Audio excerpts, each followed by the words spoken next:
All right, let's try something else. Okay. I'll do this. Shuffle the deck a little bit, and I will deal some cards. Not deal, just move some cards like this, and whenever you want, you just say stop. Okay. And stop. Here? Yeah. Okay. Okay. Do me a favor, look at the card, show it to the camera. Actually, yeah, show it to the camera, but I won't look at the monitor, and just remember it. Got it. Put it back. You got it? Yeah. Oh, you're still holding on to the card. Yeah, why don't we do this? We'll just lose that card in the deck, and you can keep dealing cards on top, or you can deal one card at a time, 2 cards at a time, however many cards you want. Yeah. And 2 cards at a time. Really mix it. And I could be keeping track. I could be counting. Cut? Yeah, cut. And then pick up the whole deck, and then let's do this. Cut and complete the cut. Okay. And then, but I could keep track of that too. So I'll turn away and then cut it again, but don't cut like in the middle. Cut either a lot or a little. Okay. And then complete. Okay. And do that one time more. One more time. Yeah. Or you know what? Maybe 2 times. Okay. Okay, good. All right, got it. Is that fair? That's super fair. Okay. I hope it is. I'm gonna try. Okay. I really don't think. I don't think I can get your card. Okay. I don't think I can get your card. But if I could, that would be pretty good, right? That would be incredible. Yeah. We're gonna have a consequence if I don't get your card. Okay. We're gonna have a consequence. Using this needle here. Okay. Okay. Okay. Let's see if I can get it. If I get it, you say. If I get it, you say yes. If I don't get it, you say no. Okay. Let's see. Hold up. Shoot. I don't think. What on earth did I do? I don't think I'm gonna get it at all. I have faith in you. I believe in you. Okay. I think I have an idea. Okay. So again, if I get it, you say yes. Okay. If I don't get it, you say no. But don't tell me what it is. Just yes or no. Okay, got it. Yeah. Okay. Did I get it? No. No? No. Okay. I said there would be a consequence if I didn't get it. Here's what the consequence will be. With that needle, just do me a favor, because help me, it's kind of hard. Just push it in. You want me to push it in? Yeah, push it in. And it's in, right? Yeah. That kind of destroys the card for me. So that's a consequence. I can't really use that card again. If I do this with the whole deck, it's going to be pretty expensive. These cards aren't cheap, I know. So let's see if I can do this. Maybe I'll try it like this. This is sort of weird. I don't know if this is going to work at all. Do me a favor, just touch any card. Just grab any card. Yeah, grab it, but don't look. Yeah, grab. No, but don't look at it. Okay. Let's see if you got it. Was your card the 3 of clubs? Yeah. The 3 of clubs. Yeah. It's pretty good. Look, hold the 3 of clubs and feel it. Feel it underneath. Do you feel anything weird? It's like there's a hole in it. Yeah, a little bit. Yeah. Turn it over. But hold on, if you have the 2 over there, and look, there's a hole in it. What's over here? Pull it out and lift it up. Nice. Exactly the That's 3 of beautiful. clubs. That's beautiful. I love the needle That's great. And the feeling it. G'day, champion. How you doing? Welcome back to Murphy's Magic Saturday Sorcery. That's right, my friend. It's time for another free tutorial. But before we get into today's very episode, I do want to tell you about this week's giveaway. If you want a chance to win the Card Legends bundle, all you need to do is stick around till later on in this episode, and I'll show you how to win that very competition. Now today you're learning from the champion himself, Mahdi Gilbert. That's right, my friend, you saw his performance at the beginning of this episode, and today we're going to learn that very effect. Now this is an excerpt from Mahdi's At the Table lecture, and if you want to see more on this very lecture, make sure you check it out at your favorite magic shop right now. Well, no, hang on, wait, don't go just yet. Wait till after this episode, because Mahdi is about to teach you the Two Card Needle Transpo.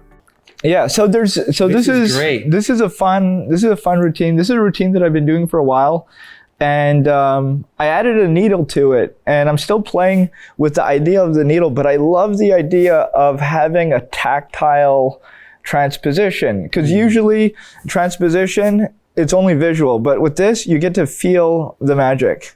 So I'll tell you what's happening and sort of go over it. Okay. This is a fun routine. I do this all the time now. I pre-made holes in the cards, but you don't have to. You have to for one.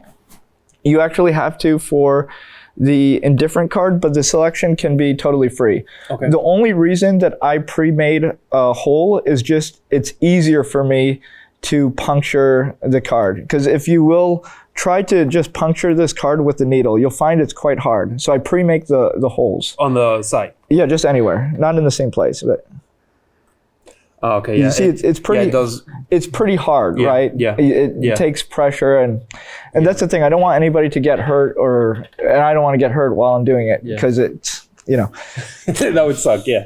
So you made a hole and you can see that hole is very visible, right? It's kind of hard to see. There we go. Yeah. So that's the hole you made. The hole I made is invisible. And what I do is after I make the hole is I just push on the back and sort of just rub it in and close that hole. Okay, to flatten it out. So, To flatten that hole. Okay. And now that hole is more invisible. I don't think you guys can see it. It's very slight. If you look at the front and you're really up close, it's visible, but once it's a certain distance away, it's not noticeable. And especially if you're not looking for a... exactly. Yeah. And what I did with this one is I actually, because I did it over a pip, is I actually redrew with a Sharpie over that hole. So if you are making a hole over this pip, if, for example, let's say I show this card. So this card does have a hole in it. It's right over that black, but I redrew over it with that Sharpie. So it's very hard to tell. Now we're like super zoomed in and the light is bouncing off it in just the right way. But if this is on the table, no one's, Nobody's going to notice that. No one knows what's coming either, right? Yeah. So you have so many things working for you. And from the back, it's invisible as well. I mean, you just... Oh, yeah. Even more. You can't see it. The reason why I pre-make the hole is it just is easier for me when I'm doing this piece of magic. And I always do it in the same place in the back, right around the pattern in the middle. And just so I can visually spot it myself, and then I can just put the needle there and either push it in myself over the box or have them push it. Also, I'm not always working on a close-up pad. That's why I use the box, because the box does have a little give. If you're doing it on a wooden table, you wouldn't be able to puncture that. Yeah. And you don't want to use somebody else's table also. Yeah, you don't want to use somebody's hand. You don't want anybody to get hurt. You don't want to risk anything. So I use the box. So the setup for this is really easy. Again, this card can be a free selection, but because of the pattern I sometimes do, I just forced it for this. But because what I do is sometimes I pretend to read their mind. I'll say, oh, it's a black card. It's a club. It's a low card. Is this your card? And I turn it over. No. And so they're like, they have their expectations built up, and then it's like, no. Yeah. But anyways, that is why I do it like that. This goes on top. Above here is a card that has been corner shorted. I've just shortened this card in the corners, all 4 corners. And this is just a gimmick that I have in my deck always. Okay. Whether I use it or I don't use it, it's just there because this block is in the middle of the deck and I'm doing other tricks around it. I'm shuffling, and usually that block of 3 cards stays the same, stays together, and whenever I want to get to it and it's time to force, I can either force off just by riffling and getting to that short card. The short corner? Yeah. Well, what I'm doing is I'm riffling to it, and then I'm cutting it. This is my 2 right here, and the 3 is above it. I'm cutting this, and then immediately I'm doing a shuffle, controlling those 2 cards to the top. So now these go on top. This is my 2, and this is my 3. And for the force, I do a shuffle like this. When I'm shuffling, it leaves a step naturally. You see that card that's sticking out? That's my step, and underneath is my force card. Okay. Because I don't use a lot of breaks. The reason I don't use a lot of breaks is I don't have the cover for it. But this provides me with natural cover. If I leave this on the table here, this just looks like an ordinary deck. Yeah. And as I'm throwing cards off, I have that step sticking out. And whenever I want to lift up at that point, I can. So when I tell you, do me a favor, say stop whenever you want. Stop. Here? Yep. Okay, perfect. And I force that card. Then when I'm losing the card, remember, I know what the card is that I'm forcing because I am forcing this card. Yeah, I think in the performance though, you did it with a spread. I did do it with a spread. Oh yeah, so I'll talk about that. I love this. This is incredible. The spread and this is the exact same thing, which is why I mix it up. So the spread. So remember, my force card is here and here. Yeah. And I'm not using the short card. I use that sometimes. It's always in the deck, and it's like it free flows. It goes where I need it to go, and then when I don't need it, it's just in the deck. So this is on top. Let's just say this is on top. I do the exact same thing. So I'm shuffling, leaving that step. Okay, whoops, just dropped a card. It's okay. So this is an over-exaggeration of my step, just that card sticking out. And how it usually looks like, though, is more like this. So it looks more like the cards didn't square up. Yeah, it just didn't square up. And then I'm immediately throwing. And my step is over here. And how do you know that's your step and not this one? Just wondering. Well, I'll do it multiple times so you can see. Okay. And because it doesn't start with a throw. How this developed is from a spread. So again, this is the force cards. This goes on top. Let's just put it over here. And then I put that bevel on top. Okay. Let's say I were to spread these very slow, just so you can follow it. You can see it, right? Yeah. Because there's that one card sliding out more, you will usually have it noticeable where you have a normal spread and then you have a clump of 2-3 cards close together, and the card right underneath that is your force card. So as I'm doing this, say stop whenever you want. And stop. Here, and you force the card. Yeah, that's great. I know, it's so good. Yeah. But L'Homme Masqué would throw the deck, and that's where I developed it from. L'Homme Masqué would go much further than me. He would do something like this. He would have the cards like this with a break and a step. Oh, so ball. Okay. And then so when he was throwing it, it was really, easy to hit. Yeah. And then I looked at that and I'm like, well, I can eliminate the break and only use a step and make it a little bit more subtle because I don't need it to be that obvious.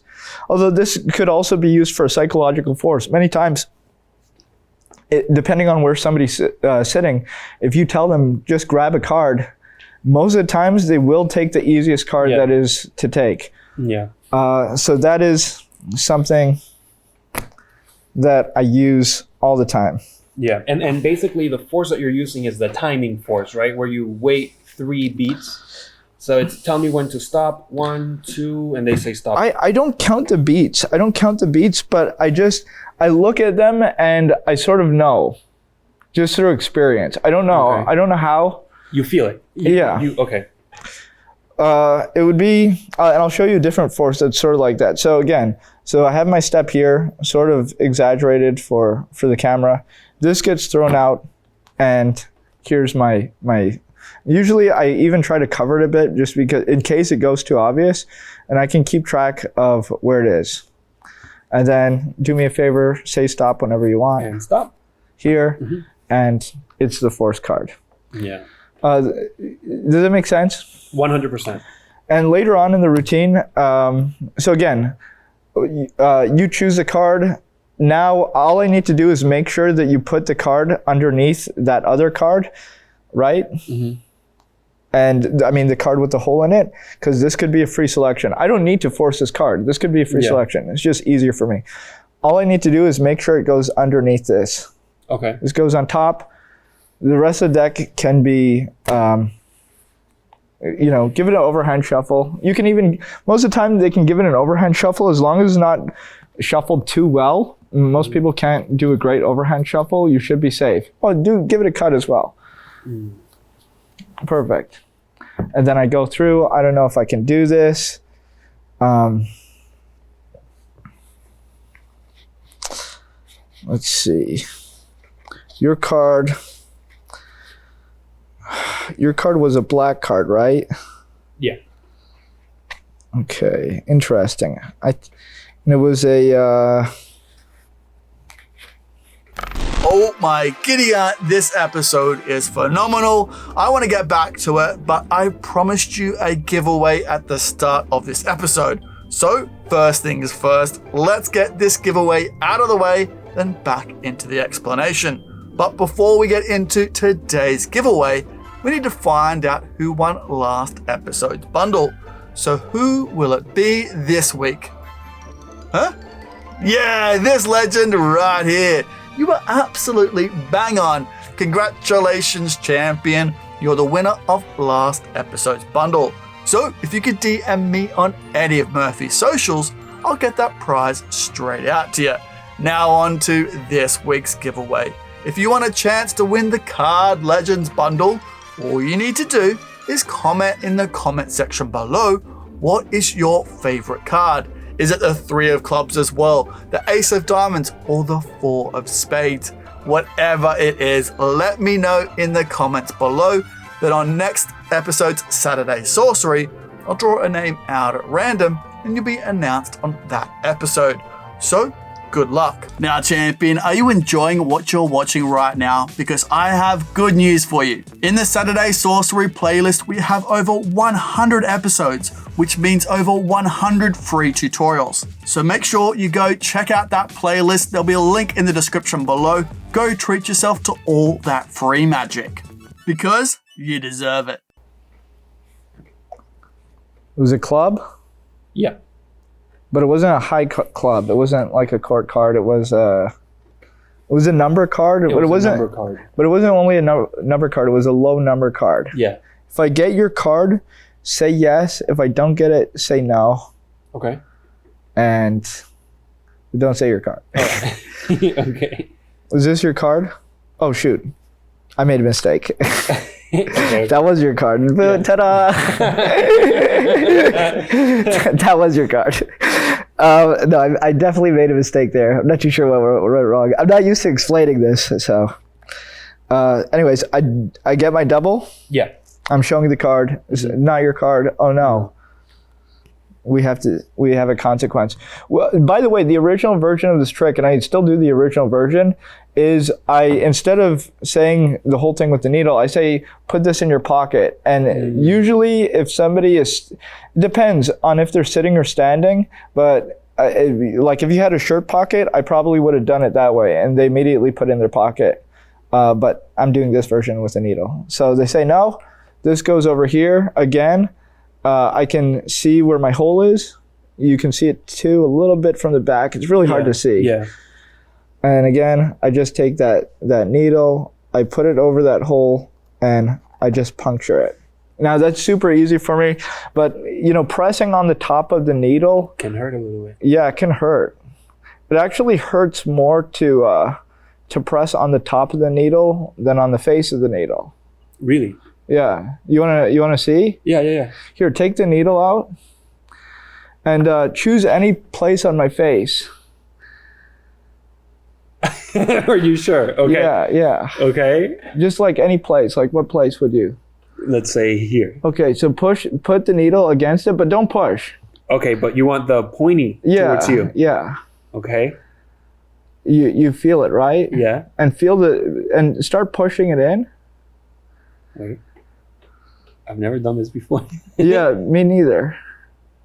Yeah, just push it in. I don't want to push more. Yeah, but keep pushing. Okay. No, you got to keep going harder. No, this is making me feel... Yeah, but a little bit harder. Okay. No, harder. Okay. Keep going. All right. No, but keep going. Oh my God, it's in your... Oh no, it's in my head. Can I take it out? Oh no. You see how much it hurt your finger though, right? Yeah, Here. look, there's a hole. There's a hole in your finger, but look, pull it out of my head. There's no hole in my head. There's no blood. There's nothing. Why is that? I'm just messing with you. That's a fun little thing. You have no sensation on your... No, I feel it, but it doesn't hurt. I've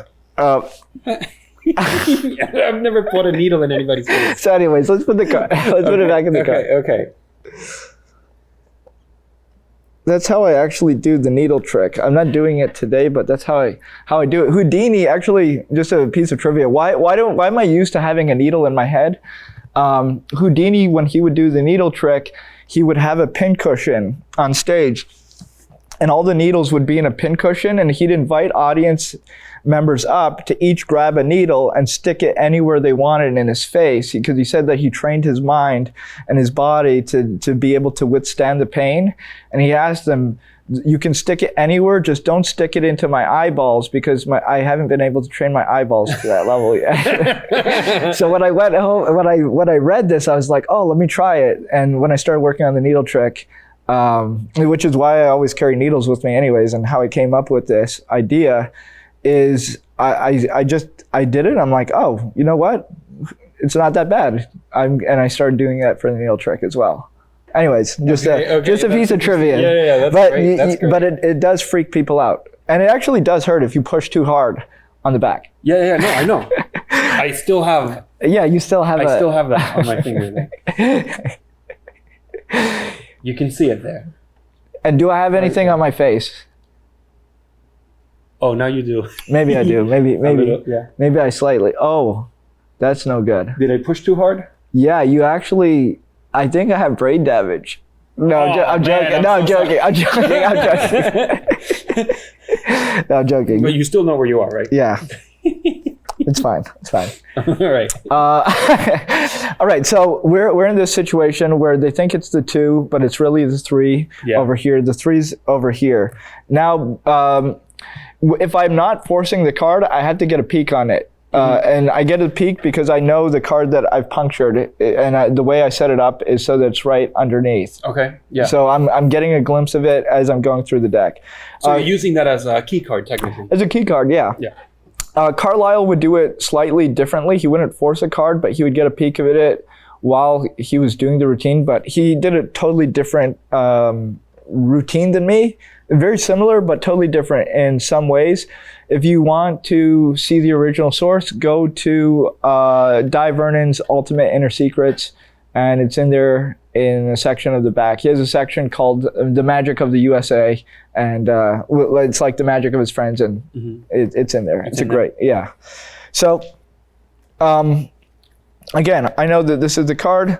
What I do is sometimes I find it just by touch, and I again do the same thing where I get a bevel over it, and then I'll pretend to read the cards like this as I'm moving cards, and then get to it eventually.